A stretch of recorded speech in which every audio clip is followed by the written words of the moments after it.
ಸುಬ್ರಹ್ಮಣ್ಯ ಸಮೀಪದ ಬಿಳಿನೆಲೆ ಕೈಕಂಬ ಬಳಿಯ ನಡುತೋಟ ಕುಟುಂಬವು ಶಿಕ್ಷಣ ಕ್ಷೇತ್ರದಲ್ಲಿ ತೊಡಗಿಸಿಕೊಂಡ ಮನೆತನ. ಇದರಲ್ಲಿ ಏನು ವಿಶೇಷ ಅಂದರೆ ಈ ಕುಟುಂಬದ ಬಹುತೇಕರು ಅಧ್ಯಾಪಕರ ವೃತ್ತಿಗಾಗಿ ಬದುಕನ್ನೇ ಮುಡಿಪಾಗಿಟ್ಟಿದ್ದಾರೆ. ಶಿಕ್ಷಣ ವೃತ್ತಿ ಎಂದರೆ ಈ ಕುಟುಂಬಕ್ಕೆ ಎಲ್ಲಿಲ್ಲದ ಪ್ರೀತಿ. ಇದರಿಂದಾಗಿಯೇ ಈ ಕುಟುಂಬದಲ್ಲಿ 13 ಮಂದಿ ಶಿಕ್ಷಕ ವೃತ್ತಿಯನ್ನು ಅವಲಂಬಿಸಿದ್ದು ಮಕ್ಕಳ ಬಾಳಿಗೆ ಬೆಳಕನ್ನು ನೀಡುವ ಕಾಯಕದಲ್ಲಿ ತೊಡಗಿಸಿಕೊಂಡಿದ್ದಾರೆ.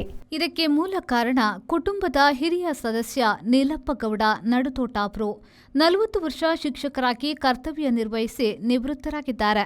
ತಾವು ಕಲಿತಿದ್ದ ಸುಬ್ರಹ್ಮಣ್ಯ ಹಿರಿಯ ಪ್ರಾಥಮಿಕ ಶಾಲೆಯಲ್ಲಿ ಅಧ್ಯಾಪಕರಾಗಿ ವೃತ್ತಿ ಜೀವನ ಆರಂಭಿಸಿದ್ದ ಅವರು ಜೊತೆಯಲ್ಲೇ ಉನ್ನತ ಶಿಕ್ಷಣವನ್ನು ಪಡೆದು ಹರಿಹರ ಪಲ್ತಡ್ಕ ಪದವಿ ಪೂರ್ವ ಕಾಲೇಜಿನಲ್ಲಿ ಇತಿಹಾಸದ ಉಪನ್ಯಾಸಕರಾಗಿ ನಿವೃತ್ತರಾಗಿದ್ದಾರೆ. ಬಳಿಕ 1 ವರ್ಷ ಕಡಪದ ಏಮ್ಸ್ ಖಾಸಗಿ ಪದವಿ ಕಾಲೇಜಿನಲ್ಲಿ ಪ್ರಾಂಶುಪಾಲರಾಗಿದ್ದರು. ಕುಟುಂಬದ ಹೆಚ್ಚಿನ ಸದಸ್ಯರು ಶಿಕ್ಷಕ ವೃತ್ತಿಯನ್ನೇ ಆರಿಸಿರುವುದಕ್ಕೆ ನೀಲಪ್ಪಗೌಡರೇ ಪ್ರೇರಣೆ. ಸಹೋದರಿಗೆ ಮತ್ತು ಸಹೋದರಿಯರಿಗೆ ವಿದ್ಯಾಭ್ಯಾಸವನ್ನು ಕೊಡಿಸಿ ಸಕಲ ನೆರವನ್ನ ನೀಡಿದ್ರು. ನೀಲಪ್ಪಗೌಡ ಅವರ ಪತ್ನಿ ಶಾಂತಿ ಅವರು ಸುಬ್ರಹ್ಮಣ್ಯದ ಮಾದರಿ ಹಿರಿಯ ಪ್ರಾಥಮಿಕ ಶಾಲೆಯಲ್ಲಿ ಶಿಕ್ಷಕಿಯಾಗಿ ಸೇವೆಯನ್ನ ಸಲ್ಲಿಸಿ ನಿವೃತ್ತರಾಗಿದ್ದಾರೆ. ನೀಲಪ್ಪಗೌಡ ಅವರ ಸಹೋದರ ದಿವಂಗತ ದಿವಾಕರ್ ಗೌಡ ಅವರು ಸುಂಕದಕಟ್ಟೆ ಹಿರಿಯ ಪ್ರಾಥಮಿಕ ಶಾಲೆಯಲ್ಲಿ ಮುಖ್ಯ ಶಿಕ್ಷಕರಾಗಿದ್ದರು. ಸೇವೆಯಲ್ಲಿರುವಾಗಲೇ ವಿದ್ಯುದಾಘಾತದಿಂದ ಮೃತಪಟ್ಟಿದ್ರು. ದಿವಾಕರ್ ಅವರ ಪತ್ನಿ ಸುಮತಿಯವರು ಬಿಳಿನೆಲೆ ಹಿರಿಯ ಪ್ರಾಥಮಿಕ ಶಾಲೆಯಲ್ಲಿ ಮುಖ್ಯ ಶಿಕ್ಷಕಿಯಾಗಿ ನಿವೃತ್ತರಾಗಿದ್ದಾರೆ. ನೀಲಪ್ಪಗೌಡ ಅವರ ಇನ್ನೊಬ್ಬ ಸಹೋದರ ವಿಶ್ವನಾಥ್ ಗೌಡ ಅವರು ಸುಬ್ರಹ್ಮಣ್ಯೇಶ್ವರ ಪದವಿ ಪೂರ್ವ ಕಾಲೇಜಿನಲ್ಲಿ ವೃತ್ತಿ ಶಿಕ್ಷಣ ವಿಭಾಗದ ಸ್ಥಾಪಕ ಉಪನ್ಯಾಸಕರಾಗಿ, ಮುಖ್ಯಸ್ಥರಾಗಿ, ಅತ್ಯುತ್ತಮ ವೃತ್ತಿ ಶಿಕ್ಷಣ ಉಪನ್ಯಾಸಕರಾಗಿ ರಾಷ್ಟ್ರ ಪ್ರಶಸ್ತಿಯನ್ನು ಪಡೆದು ನಿವೃತ್ತರಾಗಿದ್ದಾರೆ.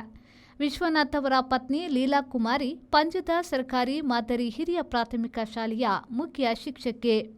ನೀಲಪ್ಪ ಅವರ ಮತ್ತೊಬ್ಬ ಸಹೋದರ ವಿಜಯಕುಮಾರ್ ಅವರು ಸಿರಿಬಾಗಿಲು ಸರ್ಕಾರಿ ಹಿರಿಯ ಪ್ರಾಥಮಿಕ ಶಾಲೆಯಲ್ಲಿ ಮುಖ್ಯ ಶಿಕ್ಷಕರಾಗಿ ನಿವೃತ್ತರಾದವರು. ವಿಜಯಕುಮಾರ್ ಅವರ ಪತ್ನಿ ಗೀತಾ ದೈಹಿಕ ಶಿಕ್ಷಣ ಶಿಕ್ಷಕಿ. ನೀಲಪ್ಪಗೌಡರ ಸಹೋದರಿ ಉಮಾ ಗುರುವಾಯನಕೆರೆಯ ಸರ್ಕಾರಿ ಹಿರಿಯ ಪ್ರಾಥಮಿಕ ಶಾಲೆಯಲ್ಲಿ ಮುಖ್ಯ ಶಿಕ್ಷಕಿ. ಅವರ ಪತಿ ಧರಣಪ್ಪಗೌಡ ಸೋಣಂದೂರು ಹಿರಿಯ ಪ್ರಾಥಮಿಕ ಶಾಲೆಯಲ್ಲಿ ಮುಖ್ಯ ಶಿಕ್ಷಕರಾಗಿ ನಿವೃತ್ತರಾಗಿದ್ದಾರೆ. ಇವರ ಸೊಸೆ ಶಿಲ್ಪಾ ಆದರ್ಶ್ ಅವರು ಗುರುವಾಯನಕೆರೆಯ XLPU ಕಾಲೇಜಿನ ಉಪನ್ಯಾಸಕರಾಗಿದ್ದಾರೆ.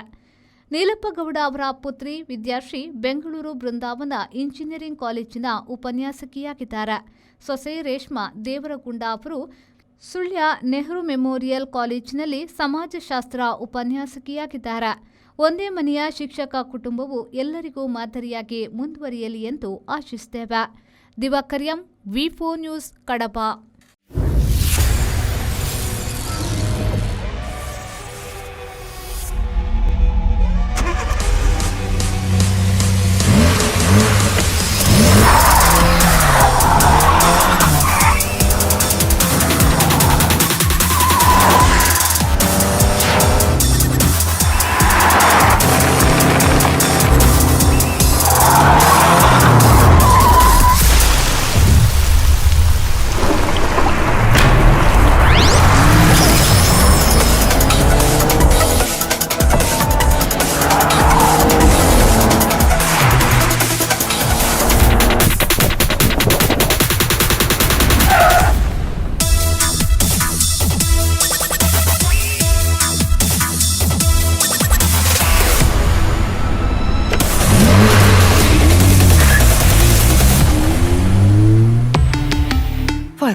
Volkswagen Mangalore, Airport Road, Yeyadi, Mangalore. Volkswagen.